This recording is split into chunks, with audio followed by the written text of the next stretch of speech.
Back, we're continuing our conversations with candidates for Peoria City's at-large seats, and joining me today is current councilman Sid Ruckriegal. Thank you for having me. Thank you for being here. First, start off, you're already on the council. Why would you tell people to re-elect you? What have you done as far as your track record that you believe deserves to receive another chance around the horseshoe? It's a great question, and I think what I've done since I've been on council is really bringing my community service aspect, as well as not being afraid to challenge the status quo.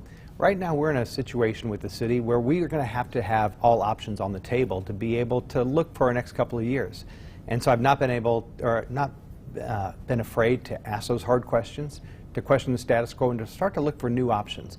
We've got to be able to lead and define where we're going to take the city and what we'd like to be known for in the next 5 to 10 years. You talk about new options, not leaving things on the table. Right. That budget conversation that the city council had to have, a multi-million-dollar budget deficit. I've asked everyone this question, but you actually were on it, so it's not a hypothetical for right. them.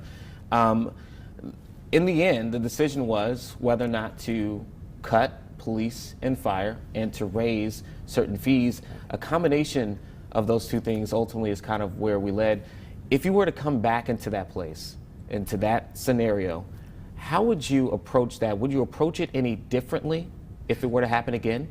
Well, what's been happening lately is we have decided, or it seems to be the conversation at the council, about what expenses are going to go first and then the revenues that are driven to be able to make that happen.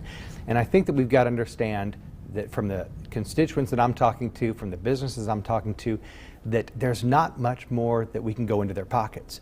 And so we've got to start with the revenue side first and then go to the expenses. We spend a lot of dollars on public safety, and we need to. And we need to make sure that those are allocated equally where they are most appropriate.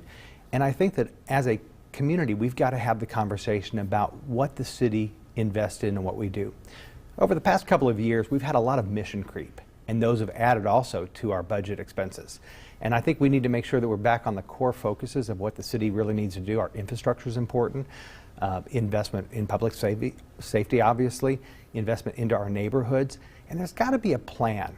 Because just in my short time on council, if we look at the number of fees, fines, and extra taxes that have come on board, and we may couch those things in terms of other revenue sources, but they really are fines, fees, and taxes, they really haven't solved the problem. And so I think what the community is asking for is a real long-term plan and vision to where we're going and where these actually will pay off. Some of the most recent ones, we know that in year 2 and 3 don't actually cover what they were supposed to. Well, just for clarity, for those who may not know, where did you stand again on the budget when it came to whether we were going to cut police and fire and raising fees, just for people's to remind them? Well, I did not vote for this current budget. Where that comes from is the fact that while some will say it's a balanced budget, I don't think that it is balanced as what will be the final outcome. Over the past 2 years, we have overspent, which is taken out of our reserves. Even in the height of the recession in 2008, we didn't take away from the reserves, which are our rainy day fund. They keep us from having to lay people off. And I think that there was a lot more work that we could have done on that budget. I would have rather have spent a couple more days being able to discuss that with the council. And there was some thought that that budget needed to be passed that night. And so I was unable to support it. Well, just on that really quickly, it's not like the budget creeps up on everybody. It always seems like that at the end, but we know about these budgets for a while, but that's another thing in that. But you mentioned about fees that are really taxes, but these fees that are added on. One that now is getting some public scrutiny, even though it was a part of that budget discussion, so you all already knew about it, but it seems as though the public really is starting to grasp on, is this new, first responder fee. In the case of someone gets into an automobile accident, then they could be billed to their insurance, or if they're outside the city limits, it would be billed 100% on them if they are responsible for it in both cases. Where do you stand on that? Again, this is a part of the budget solution, but now is really where people are kind of seeing it and going, hold on a second, tell me a little bit more about this. Where do you stand on that? I was the lone no vote on the first reading of that. And the reason I did that was because I don't think that there's a place right now for this to be able to be on the discussion topic. Couple of things with that. We are trying to be able to be the center. We need to grow our economic opportunities. And this says to people who are coming in that, well, we may not fully appreciate all the sales tax dollars that you have, that if you have an accident here, we're going to come after you on those fees. It doesn't help define us as where the city we're going to be.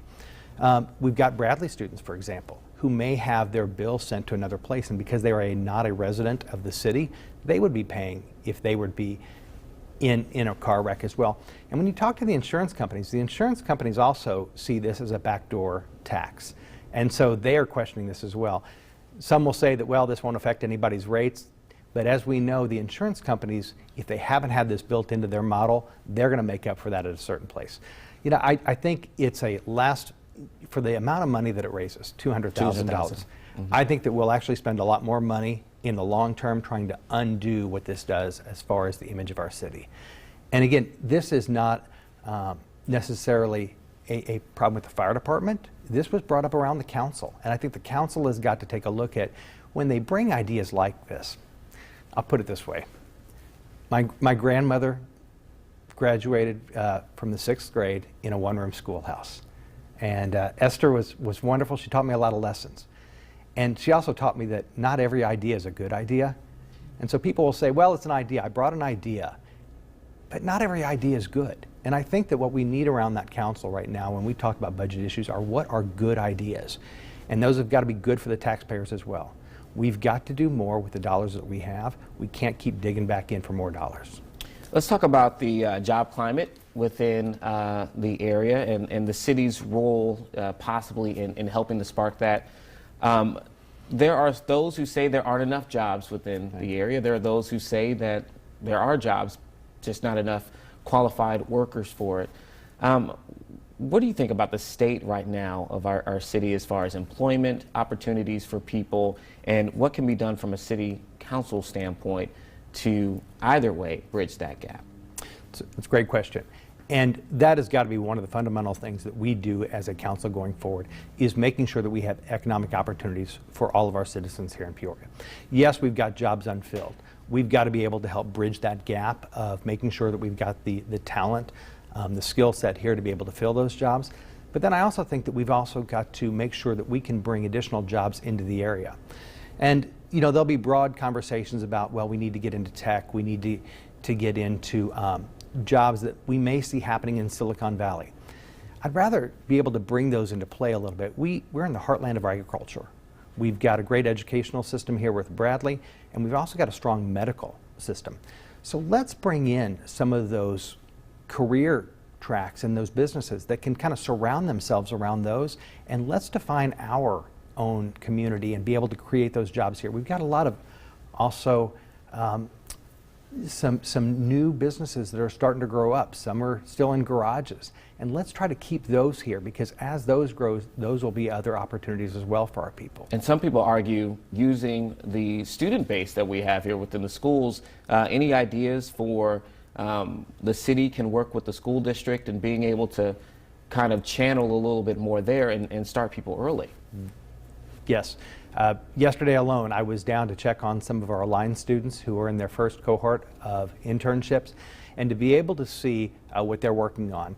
They're working with IT, they're working on doing some call centers. They're being able to use their skill sets and to hone those as well, to find out, are these career paths that they would like to take, or is there something else along the way that they may like to do?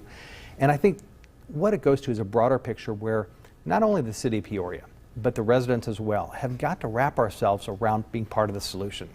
We often hear a lot of bad things about the educational system, but I would ask anybody who says those to spend a couple of days in the halls of our school, and you'll see we have a lot of great talent. We've got a school district that's trying some new things, and they're not afraid to take different approaches to it. And I think that's what it's going to take. But it's also going to take the businesses and the residents to step up and be part of the solution. All right, let's talk crime. Last year was a rough year, yes. Particularly when it comes to homicides. I mean, you're going to have years that happen like that, but last year was double or combined from the prior 2 years. There's questions and concerns of police and community relations in some point. I know police just added the body cameras that is now going into effect as well.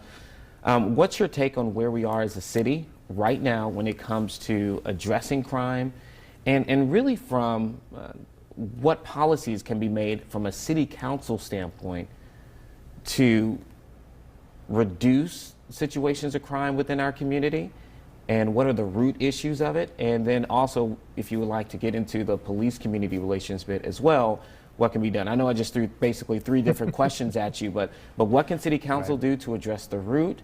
What are some of those root issues? And then police community relations, what role can you have in that? Taking the first question, the first thing that we can do is make sure that there's economic opportunities and we can match the skill sets of people in our community for those as well. And we know that the best solution for many of the problems that we face as a city, whether that be housing, unemployment, salary equity, is to be able to have a job. And the city has a role to that, whether that be through our partnerships with EDC, our outside businesses, or other agencies, to make sure that we can grow the local economy. We've got to be able to have a job that we can provide for people and that they have the skill set for. Second, on the relationships with the community and the police, is really getting back to that neighborhood policing. We've talked about it quite a bit, and we've got some wonderful programs such as our residential officer program. And anytime that we can have interaction like that will actually go a long way for both sides. And I think that we also need to realize that in each one of these homicide cases, there's a family and a group of friends that are also affected as well. And so I think that we need to really understand that each one of these has a deep effect on our community. And each homicide is one too many. You know, people have brought up the residential officer program, which I agree has done a lot of great things, and they do a lot there. But also you go around the fact that, you know, police officers, city employees aren't required to live in the city. Is that something that you think should change? Well, I think that you would be hard-pressed to find any city council member who would say that they would not like to see that change. However, that change is probably not going to be in our doable future, because that would be a change that would have to happen down in Springfield. I think we can keep advocating for it, but I think what we need to do, especially with the challenges that we have in front of us as a city, is make sure that the priorities that we take are ones that we can immediately affect right now. But the city employees living in the city would be a decision for Springfield. I thought the city council could vote on those people staying within the city. If we take police and fire, those are built within their contracts, and that is something that was decided down in Springfield a while back. Okay. Yes. I want to go ahead and switch it a little bit. You mentioned housing. Yes. And I've had a few conversations with people about fair housing. I know your colleague, Denise Moore, just went down to Washington, D.C. and talking about this. And creating more opportunities for fair housing across the city. What maybe is in the works that can be done there as well? You talked about that's another big area where people can't find housing, or economically speaking, and how that can impact, and it can be a trickle-down effect. Very much so. Landlords say that there are too many fees. I mean, what can the city kind of do to ameliorate some of that pressure as well? Well, you know, within not just the Peoria area, but our vicinity of a couple of counties, we know that 24.3% of our housing does not meet full standards. That might mean that the residents are spending more than 30% of their take-home income on that. It might mean that people are doubling up in rooms. It might mean that the bathrooms or the kitchens aren't working properly. And so we do have a problem of affordable housing that is safe and secure. And therefore, we've had some investments in the East Bluff that have come online in the recent future, but we've got to be able, or in the recent past, but we've got to be able to really have a workable plan for true affordable housing of long-term sustainability within the city. It's one thing that we need to be able to make sure that we can secure that for all of our residents, because, and we go to the fees every time, again, that we pass a fee from the city council. It might be $25 or $50 if we talk about an extra fee on a landlord, but that does get passed on. It doesn't just go into an unlimited pocket and then somehow get pulled out. And I think that that's where we've got to work together with our landlord community as we make these changes as well. All right, last question that I have for you. If you were to be reelected to the seat, what specific things would you like to see in this second go-round that you think that you would be able to change? Well, My priorities today are the priorities that I came on the council with. One of them is making sure that we have got our financial house in order. Nothing else that we can do can happen without that being in play. We've got to have a long-range plan to be able to succeed as a city so that we can have successful residents as well. Number two, we've got to have safe neighborhoods. Public safety is number one about that. And within those, we've got to have affordable housing, and we've got to make sure that our infrastructure is taken care of. And the third part is we've got to partner with our school system. We don't take the role in the lead of that, but we can definitely be an asset to be able to help them as well. All right, Sid Ruckriegal, running for re-election on Peoria City Council as an at-large candidate. Best of luck to you. Thank you very much. All right, we'll be right back.